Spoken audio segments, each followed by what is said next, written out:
ഇങ്ങനെയൊരു പലഹാരം കഴിച്ചിട്ടുണ്ടോ? ഇല്ലെങ്കിൽ ഒന്ന് ഉണ്ടാക്കി കഴിക്കണേ, അടിപൊളി ടേസ്റ്റാണ് കേട്ടോ. ഇത് തയ്യാറാക്കുന്നത് ചക്കപ്പഴം കൊണ്ടാണ്. എങ്കിലും നമുക്ക് വീഡിയോ കണ്ടു നോക്കാം. ഒരു മിക്സഡ് ജാറിലോട്ട് 15 ചക്കച്ചുളയാണ് ഇട്ട് കൊടുത്തിരിക്കുന്നത്. നല്ലതായിട്ട് പഴുത്ത വരിക്ക ചക്കയുടെ ചുളയാണ് എടുത്തിരിക്കുന്നത്. ഇതിലോട്ട് മധുരത്തിന് ആവശ്യമായിട്ടുള്ള ശർക്കര ചേർക്കാം. ഞാനിപ്പോൾ ഇവിടെ 1/4 കപ്പ് ശർക്കരയാണ് ചേർത്തിരിക്കുന്നത്.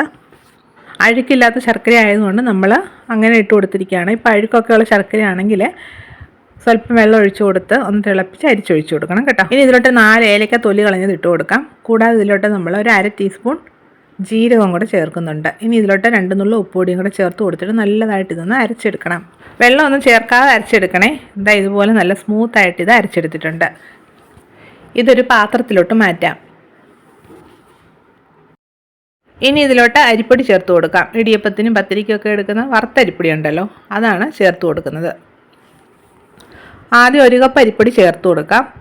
പിന്നീട് ആവശ്യമുണ്ടെങ്കിൽ ചേർത്ത് കൊടുക്കാം കേട്ടോ. ഇതിലോട്ട് 1/2 കപ്പ് തേങ്ങ ചിരകിയതും 1 ടീസ്പൂൺ നെയ്യും കൂടെ ചേർത്തിട്ട് നല്ലതായിട്ട് ഇതൊന്ന് മിക്സ് ചെയ്യണം.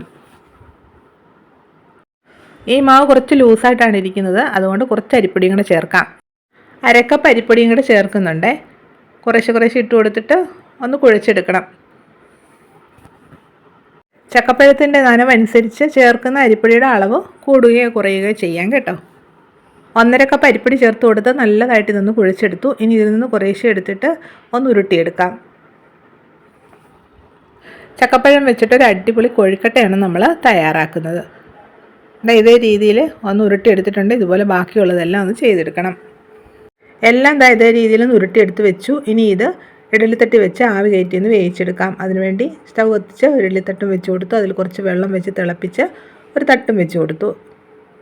ഇതുപോലൊരു വാഴയിലയും വെച്ച് കൊടുത്തിട്ടുണ്ട്. വാഴയില ഉണ്ടെങ്കിൽ വെക്കാം, അല്ലെങ്കിൽ അത് ഒഴിവാക്കാം. ഇനി ഇതിലോട്ട് ഉരുട്ടി വെച്ചിരിക്കുന്നത് വെച്ച് കൊടുക്കണം.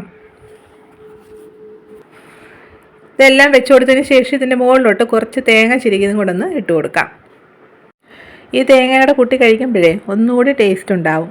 ഇനി ഇത് അടച്ച് വെച്ച് ഒരു 20 മിനിറ്റ് വേവിച്ചെടുക്കാം. ഇപ്പോൾ 20 മിനിറ്റ് കഴിഞ്ഞിട്ടുണ്ട്. നമുക്കിതൊന്ന് തുറക്കാം. ഇതാ നോക്കിക്കേ, ചക്കപ്പഴം വെച്ചിട്ടുള്ള കൊഴുക്കട്ട റെഡി ആയിട്ടുണ്ട്. ഇനി സ്റ്റൗ ഓഫ് ചെയ്യാം.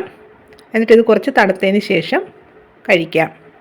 നല്ല അടിപൊളി ടേസ്റ്റിലുള്ള കൊഴുക്കട്ടയാണ്. ഉണ്ടാക്കാനും വളരെ ഈസിയാണ്. എല്ലാവരും ഒന്ന് ട്രൈ ചെയ്ത് നോക്കണേ. ഈ വീഡിയോ ഇഷ്ടമായെങ്കിൽ ഒന്ന് ലൈക്ക് ചെയ്യാനും ഷെയർ ചെയ്യാനും അതുപോലെ ഞങ്ങളുടെ ഈ ചാനൽ ഒന്ന് സപ്പോർട്ട് ചെയ്യാനും മറക്കരുത്. വീണ്ടും ഇതുപോലെ പുതിയ വീഡിയോ ആയിട്ട് വരുന്നതായിരിക്കും. ബൈ.